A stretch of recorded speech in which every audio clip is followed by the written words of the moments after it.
The Royal Blue Podcast from the Liverpool Echo. Hello and welcome to the latest episode of Analysing Everton with me, David Hughes, and to my left, Josh Williams. Josh, how are you, mate? I will ask you this week because you're not your 100% fit self, are you? No, a little bit under the weather. Thankfully, I don't think it's corona levels. No, it's not. Yeah, not perfect. And obviously, just stopped crying off the back of last night's result, but we'll keep that one quiet. Yeah, so while we were all gleefully watching Liverpool get knocked out of the Champions League, do spare thought for Josh as the resident Red. Who, yeah, I was in the bath with a bottle of wine. Crying my eyes out. I think we'll all be doing that in a few weeks the way it's going. But, you know, whilst we may sound jolly today, on Sunday afternoon we weren't, because we watched Everton get stuffed 4-0 at Stamford Bridge. Really bad results, and continues what is a woeful record of no win at Stamford Bridge since 1994. Yeah, the record against the top 4 or the top 6 isn't too clever. It's terrible. But we'll save that for another week. We'll have a chat about Chelsea anyway, because there's a few things that we probably should address. I also want to have a look at the defence, because I found out something interesting this week, which we'll come on to a little bit later. And then we'll preview the Merseyside Derby, which, it's strange, isn't it? It's normally a huge game, but with everything that's going on, it's been hard to kind of focus on it. Yeah, I mean, it's absolutely possible that by the time this pod goes out, it's been cancelled or something like you just don't know, do you? Well, that's it, yeah. I mean, this pod's going to go out. We're recording on Thursday. It'll probably go out today, but it seems every half an hour something different's happening. So we'll wait and see anyway. But we'll start by looking at Chelsea, which was, I mean, there's no way to get around. It was a really bad result paired with a really bad performance. I personally expected it to be quite competitive, but it wasn't, was it? No, I think we both actually predicted 2-2 for this one. I expected each team to cause the other problems, but Chelsea seemed to cope really well with what Everton were presenting, which I must admit on the day wasn't much. Nothing. Yeah. And Chelsea played as though it was a derby or something. They seemed really up for it. Up for it, man. It feels like they're kicking into gear at a good time of the season. Frustratingly, it was billed as a kind of two sides pushing for Europe, even though Everton were a little bit off the pace in comparison. You know, Chelsea have got United right up the backside, and United, who we've spoke about today, haven't we? Just general chit-chat saying how good they are. That Chelsea did need a win, but if Everton wanted to compete in Europe next season, they needed a win as well. And two teams might have been on the pitch, but only one really turned up. It's probably a fair assessment. I think that's captured in the underlying numbers as well. Yeah, Everton had a XG of, well, I've got in front of me here numbers wise as just 0.5, whereas Chelsea were 2.0. Chelsea had 16 shots, 11 of which were on target. Everton had 4 with only 2 on target, which... That's a lot on target, that. Yeah, it is. For 11 out of 16 to hit the target. Yeah, it's bad. I mean, they were well beaten in every sense of the word. Yeah. What I will say, even the bulk of Everton's XG comes from Calvert-Lewin, who misses a big chance in the first half. Now, I like Calvert-Lewin. We both like him. Really good. But perhaps in terms of making that next step to be a top player, he needs to start trying to convert some of these more difficult chances, doesn't he? He's got a post-shot expected goal combined total of 13.17 this season. He scored 13 goals. This is purely in the league. So he's performed in line with his expected numbers, but the top players normally exceed and overperform in this department, and that's the step up he needs to make if he's going to lead Everton's line. Yeah, I've just looked at the chance now, because I watched the game, but when that chance happened, I actually left the room. So I've just watched it now, just saw the chance now. And I'd be wrong here, but does he miss chances like that quite often? While obviously meeting his expected goals numbers by scoring the odd overhead kick like we saw at the Emirates, it feels like he does. It feels like he's not the best one-on-one with the goalkeeper. That's very fair. Maybe that's just what he needs to work on. Maybe that he just needs to get in a position where he's bossing one-on-ones and he's I don't know, just mixing it up in terms of finding the corners or taking it around the keeper or whatever. But yeah, I think maybe the the Arsenal game really captures Calvert-Lewin as he is now, because you touched on that overhead kick. That was a really good finish, but then he misses really two. I think is it two really good easy chances. You know, you need to combine those, you know, the overhead kicks and the difficult ones with the easy ones, don't you, to be a top striker? yeah, And that seems to be what he's missing at the moment. yeah, I think another player that comes to mind that's a bit like that is Raheem Sterling.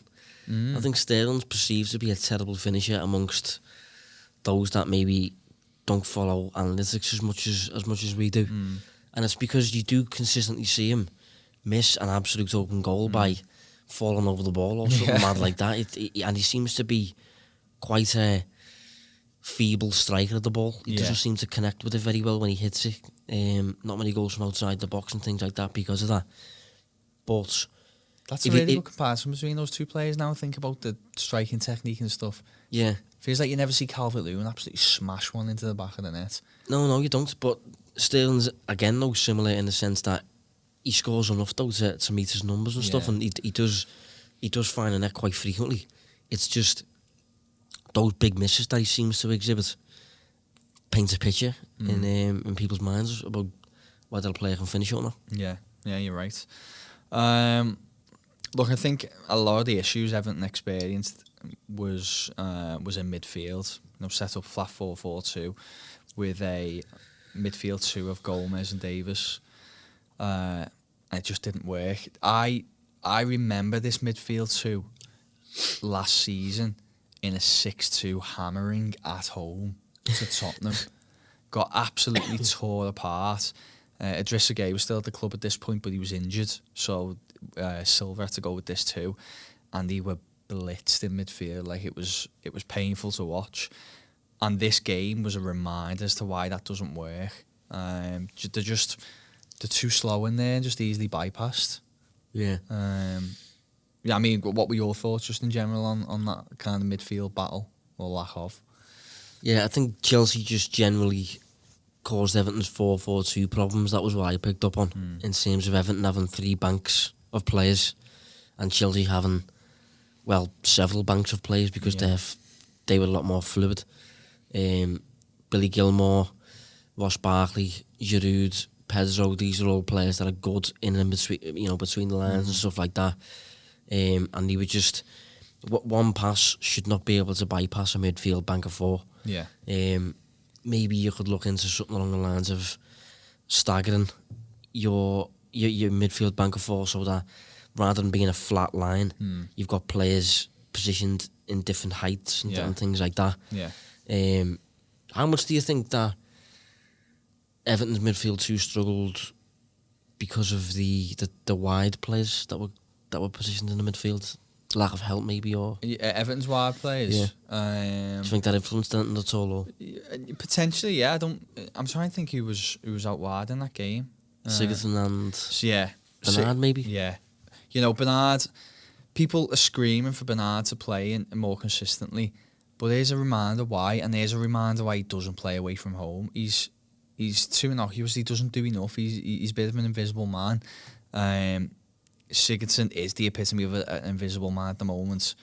You made a really good kind of joke before about him, where you said he's played everywhere except, or he's been everywhere except on the bench. Yeah, I mean that's true, and they didn't seem to be tucking in very well. They weren't natural wingers, and I think that just that affected the whole shape. It's interesting that you said about, maybe different position in terms of the midfield and different heights or general in between the lines, different positions, because at 2-0 they did go to more of a diamond 4-4-2, but again it was too easy. It was just too easy. I think they just lacked the correct personnel in the middle to kind of slow Chelsea down. Yeah, maybe lacking a bit of mobility, really. Yeah.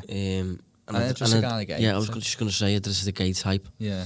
Someone that can cover ground almost for two players. Yeah.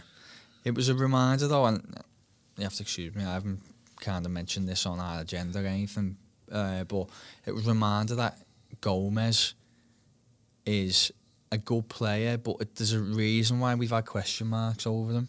You know, and I don't mean Everton fans love him, and I do like him as a person, and he's a tidy ball player, but I mean, like me and you've spoken, pieces we've done and how he looks in the numbers and stuff, it was a reminder that he can be quite limited. You know, he can be a good ball player, but sometimes other areas of his game aren't really there. Yeah, no, I was just, well, as you were saying that, I was thinking to myself, yeah, he's got limitations. Yeah.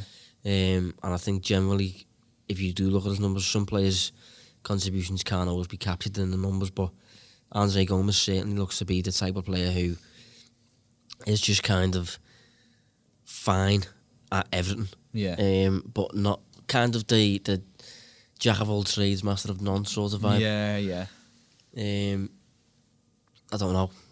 I mean, he was a really good passer in the Arsenal game when he first come back. He looked fantastic. I think the problem is in Everton's case at the minute, there's not really many alternatives. No, he's one of the very true central midfielders that Everton actually possess who's fit at the minute.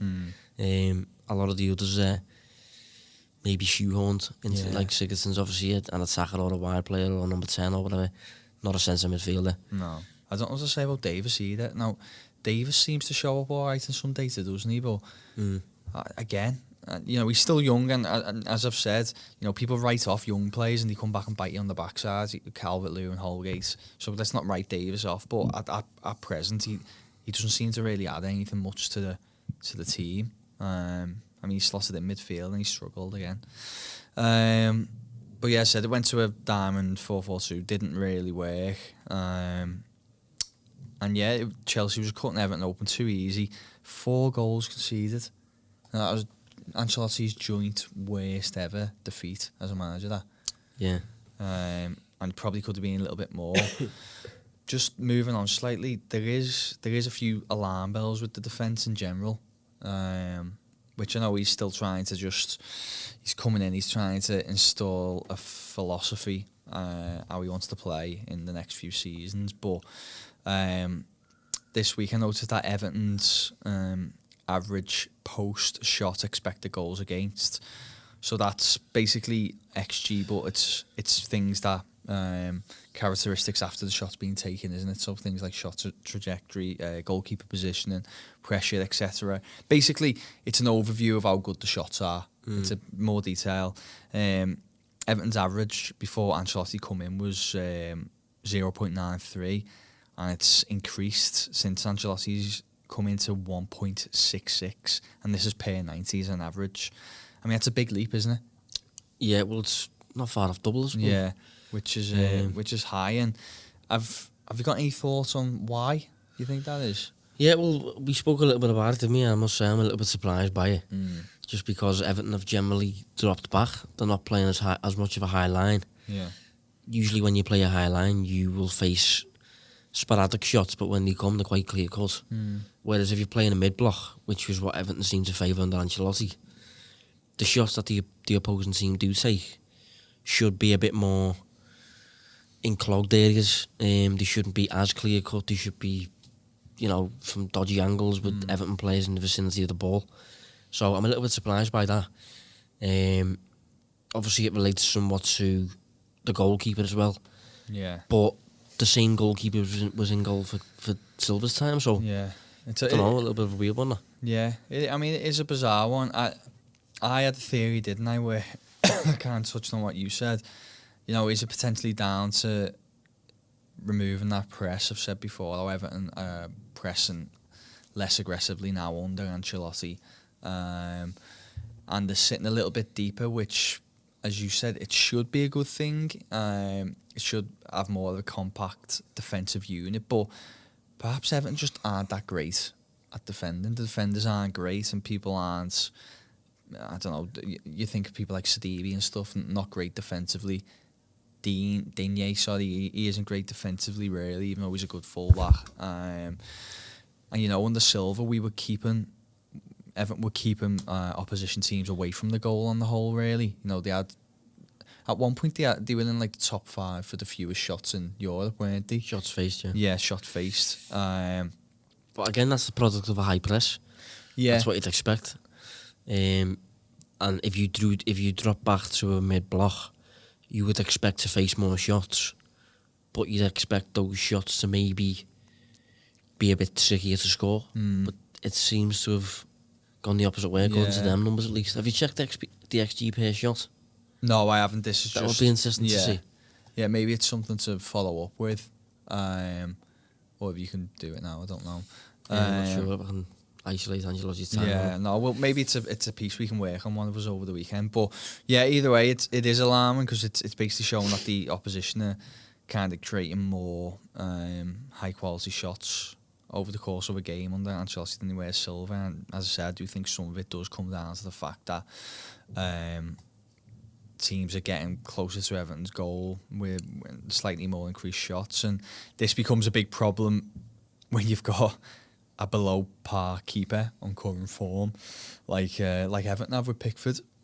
Now, Pickford's a bit of a contentious issue on this pod because I don't really want people thinking I'm digging him out every week, even though it seems to be the case. But at the end of the day, I'm gonna talk about what I believe based on analysis and what I've seen, and he's performing at a below average level, and I think it's costing Everton. And you've seen the numbers. You'd agree, wouldn't you, that he's not great at the moment? No, he's not. I mean, people that listen to this show regularly will know my thoughts on Pickford. I do think he's upgradable, certainly. I'm not sure he's near the top of the shopping list in terms of just other areas needing more investment than a new goalkeeper. But yeah, he's just not the type of keeper to get you out of problems and do you favours and things like that. You know, people were saying on Sunday that they thought he was one of Everton's best players. Conceding 4. Yeah, but they said, you know, behind the goals, he pulled off some big saves and stuff. But I take issue with that a little bit though, because I mean, we've just got off a Liverpool pod, haven't we? Talking about Adrian. Yeah. And earlier in the season when Adrian came in for Alisson, there was a bit of a positive perspective around him, that because he pulled off some decent big saves and things like that. But if you're still conceding, it's a bit redundant. Yeah. In the 11 Premier League games Adrian's played, he's kept a clean sheet in 2 of them. That's not Liverpool standard. And I think from Pickford's perspective, praising him for pulling off, I think there was a double save in particular, wasn't he? That was decent and would make the highlight reel on Match of the Day. But he's conceded 4. Yeah, exactly. And I think one of the first 2 in particular, I think he was certainly to blame for. Can't remember which one. Was it maybe the Mason Mount one where he spins at edge of the box and kind near post? Near post. Yeah. I agree. I thought that wasn't great either, but it's a strange one. People think there's an agenda, and it really isn't, because I don't dislike Pickford as a person. I know he can grate on some people, but to be honest though, I've had Sky Sports News on that the past week or so, and they've had plenty of little debates. Paul Robinson was in the other day talking about England goalkeepers and things like that, and the general perspective on Pickford from these pundits who obviously aren't focused on analytics as much as we are, is that he's having a little bit of a negative run of form, but he's still England's best comfortably and all this sort of stuff. And I just can't help listening to him thinking to myself, he's been really, really bad, Yeah, he's had he's been worse than what people recognise. Yeah. Well, let's capture it then. So for me, if you're England's number one, you need, especially when you've got keepers like Henderson around who perform at really good levels.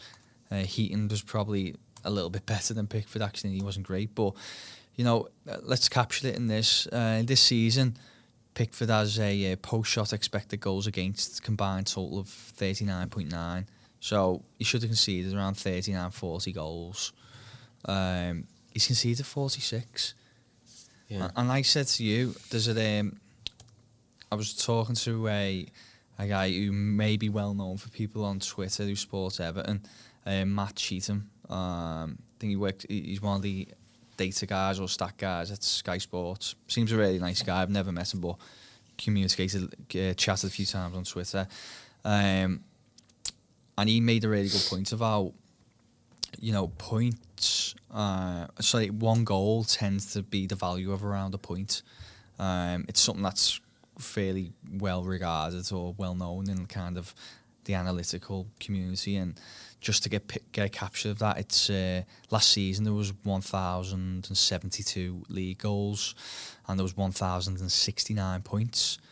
This season there's been 792 league points, and there's been 784 goals. So that theory does kind of add up, and based on that, you know, Everton are arguably 6 points worse off as a result of Pickford's ability in goal. So while people think you're constantly digging someone out, that isn't the case. But you're not even asking for an over performance here. You're just asking to perform at least an average level, and he hasn't been. And I said earlier on the week, I think if Southgate was to overlook him in the Euros this season, for someone like Henderson who's been the opposite in terms of really performing at the top level, that's probably fair.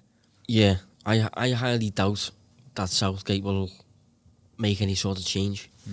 But I do think that if he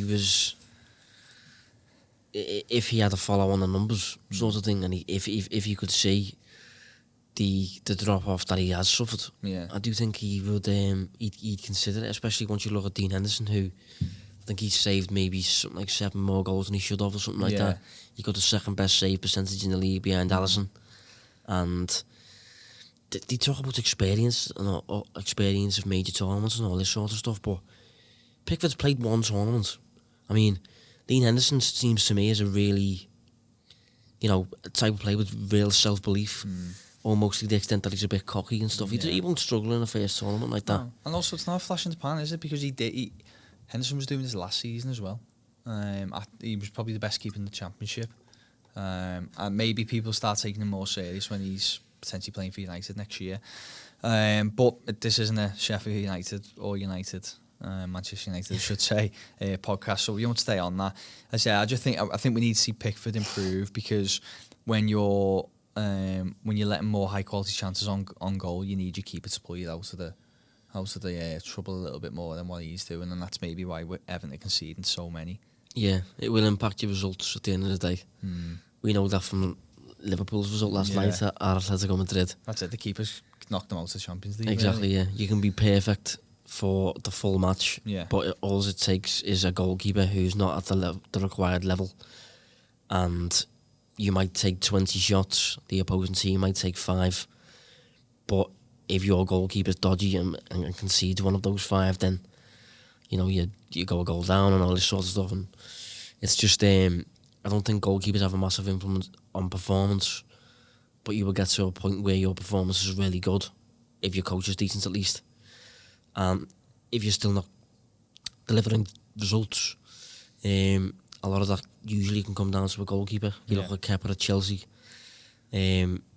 Liverpool when Mignolet was there, and Adrian last night. You really need a top goalkeeper if you want to start getting results rather than just performances. Yeah, spot on. With that in mind, because we've referenced Liverpool a few times. Yeah, hopefully don't send me abuse. No. But what's good, because the show's gone on long enough now. I was reluctant to do this in the early days, because everyone knows that you're quite objective, because that's what we tend to be on the shows. It's probably a good idea to get an idea of how you feel as a Liverpool fan ahead of this game. And obviously how the season's looking to peter out at the moment. I don't know if people are listening to this now. Josh is just shaking his head. But obviously, Derby on Monday night. It's already a bizarre feeling around it all, because we don't know what's going on. Liverpool have basically been dominant in the Premier League this season. Almost at one stage it was unprecedented, what they were putting together. Broke quite a few records. Since the winter break, though, they haven't been playing that great, have they? And I don't know if I'm being harsh in saying that there's a sense that the season feels a little bit that, like, based on going out to the Champions League and the FA Cup, that it's petering out just a little bit because of those eliminations in the other competitions. Yeah. Is that fair? Yeah, no, I know what you're saying, yeah. I think with Liverpool on a different level this season, and when you're on a different level and you have the league title won, in my opinion, I thought it was won around December time. Yeah, I'd agree, by the way. I don't know, you can, and the League Cup was we without the League Cup sort of thing, you can dedicate a bit more time towards the FA Cup, maybe the Champions League, and the fact that we're out of the two of those now, you just kind of wondering what might have been. Yeah. And what you've just mentioned there, but we've mentioned Liverpool a few times during the pod. Most of the times that I've mentioned Liverpool during this pod has been in relation to Pickford and Adrian. And that's because I'll be honest, when Liverpool did concede those goals last night, we were recording on Thursday, I did feel at the time, I feel like I got Jordan Pickford in goal. Someone else said that to me last night. You know, I don't mind names. Sam Maguire it was. He messaged me and said this kind of feels like having someone that you can't really rely on goal, like a Pickford type. Yeah, but it took me back to a period that I didn't like when I was obviously watching my team, and you generally good on the whole, but then all the opposing team needs is one, and you concede from it. So. Yeah. I think it just felt like a relatable situation to what Everton are currently suffering with Pickford, maybe. Yeah. Although, I think Adrian's a bit worse. Yeah. The thing with Pickford, I will say, is because I've gone in on him, and there'll be some fans of him now listening, and they're furious how much we've went in. We'll say, yeah, Pickford doesn't look great at the moment. He hasn't been good this season, but he is still young. There's plenty of time to get back to like a much higher level, so nobody's writing them off at all, but it just needs to improve soon, otherwise it'll start impacting Everton on the whole. That being said, considering now what you've just said about Liverpool and it kind of feeling a little bit of an anti-climax, do you think they'll be eager now with this uneasy climate as well to get the title wrapped up as soon as possible, and that'll give added emphasis on getting the win on Monday night to Goodison? I'm not sure, because I've went into a few games lately thinking they're going to be eager to make a statement here, and we haven't really. I think since the winter break, there's only been one really, really impressive performance, and that was last night, and we lost. Yeah. Obviously, there's circumstances behind that, but I don't know. It's the type of game that generally I wouldn't look forward to a great deal. And obviously, I'm not sure if you mentioned it yet, but there's the prospect of it being played behind closed doors. Well, let's mention it now then. I think that will obviously benefit Liverpool a great deal. Yeah, so me and Josh have spoke before on another pod, I think it was the Liverpool pod, about Liverpool, even when Liverpool look fantastic, two toughest games of the season, barring obviously City, who are title rivals, were United away and Everton away. Everton's derby record is poor, but people probably don't realise, I think Liverpool have only won one of the last 7 league visits there. Mainly just draws. So it has been quite difficult for them to go there. And I think it's because Goodison, when it's up for it, it's very emotional. It's tough for the opponents to play at. That gives Everton an advantage in the game. But, of course, if the fans aren't in the ground, I think that advantage goes, and suddenly it becomes 11v11 and one superior team against a less quality side, I guess. Yeah, I mean, I said on the last pod, didn't I, that I think in an empty stadium, that type of environment just benefits the players with greater quality. Yeah. It's as simple as that, really. Because I think there's a greater emphasis placed on your individual ability, specifically your technical ability, because there's less almost noise around you, I suppose. There's less distractions. It's more, there's, as I said, a greater emphasis placed on just playing football. Yeah. I think that's going to benefit the better players, the better team. Who would you say are Liverpool's key threats for Everton? For Everton to cater for? Yeah. Trent. I'm blown away by what Trent has done this season. I've posted a few vises on my Twitter if you want to check them out. I suppose that you won't want to. Well, no, because although it's very tribal, there's people who are interested with the football aspect of the game, aren't they? So they might want to. At distance covered, isn't it? Yeah, but he's just not playing like a fullback. He's just he's interpreting a role like a midfielder. He's playing the fullback as though maybe you would play David Beckham as a right back. And he's probably the closest thing that Klopp has had to a conventional playmaker. We've generally tended to avoid that sort of thing at Liverpool, but Trent is just so creative, and if you compare him to the majority of fullbacks out there, he's just doing a lot more than virtually all of them. Well, I think it is interesting on the Alexander-Arnold point is, people kind of see his threat on the right. If you kind of just casually watch football, you might just think, he plays as a right back, his threat's on the right. But as Josh has touched on, his vision and his ability to execute. That's what it is. It's his execution. It's just pinpoint at times, and I think Everton have been really exposed at right back with Sidibe. I thought it happened a lot against Chelsea, and on the whole, I think defensively he's poor. And I could foresee a lot of switch balls over to that flank from Alexander-Arnold to Robertson, who could punish Sidibe. I think that could be something dangerous. Plus, we touched on the wingers, who don't seem to be natural wingers in terms of the defensive aspects of the game. Will they leave Everton exposed to the wing backs as well? Yeah, no, it'll be interesting to see how we go about doing it. I think traditionally, past few years, Liverpool have tended to struggle at away grounds against teams that are quite aggressive and in your face. And it's because if you actually look at Liverpool's team, the key players in the side are not really that much of a technical team. If you look at players like Sadio Mane, Mohamed Salah, Jordan Henderson, Andy Robertson, they're all players that are quite a little bit rough around the edges. You wouldn't say the technicians like that. I'd say Trent maybe is Firmino maybe. But a lot of our players are players that are just a bit rough around the edges and stuff like that, and a little bit rough on the eye. And if you're playing at an away ground and the opposing team's really in your face, stepping on your toes and things like that, we tend to struggle to really sustain moves and keep the ball and build plays and things like that. And that's Goodison's one of the places we've suffered from in that regard. United has been the same at Old Trafford, Napoli away, which relates to Ancelotti. Yeah, good point. Trying to think of some other places, just them away grounds that are quite, the fans close to the pitch and aggressive teams and that sort of thing. Yeah, I agree.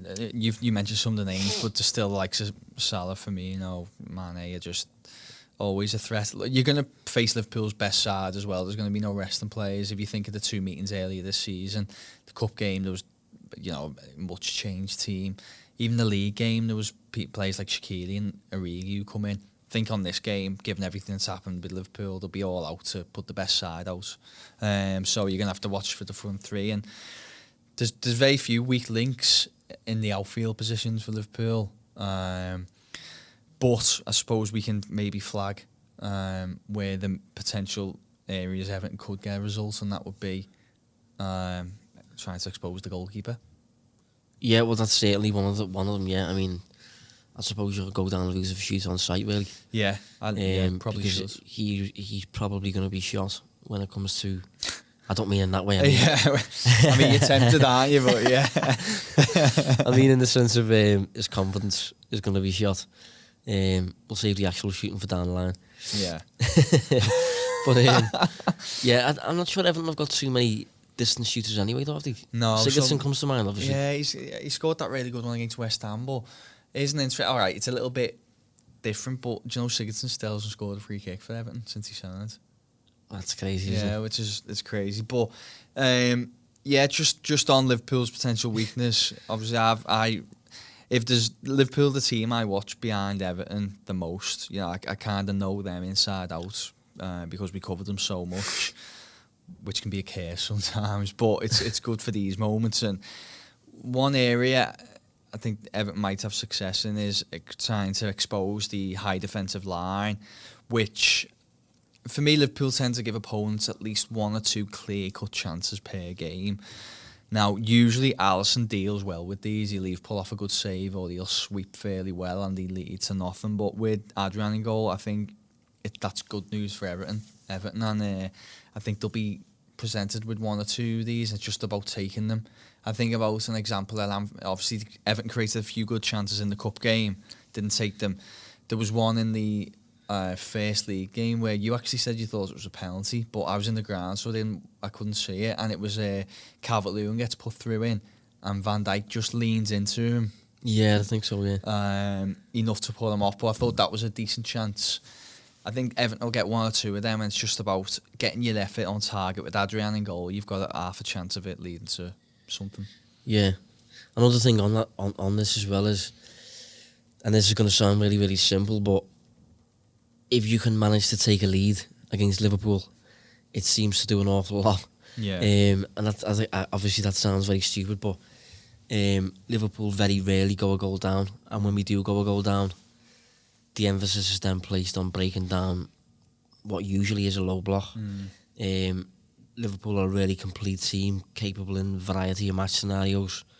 But if there's one approach that we don't like facing, it's probably an aggressive low block, which tends to happen if we concede first. And that's happened a lot lately since the winter break. So if Everton can do that, specifically away from home, if the ground's full of fans as well, I can picture it being a difficult match, but I don't think Everton have managed to do that for a while, have they, against Liverpool? No.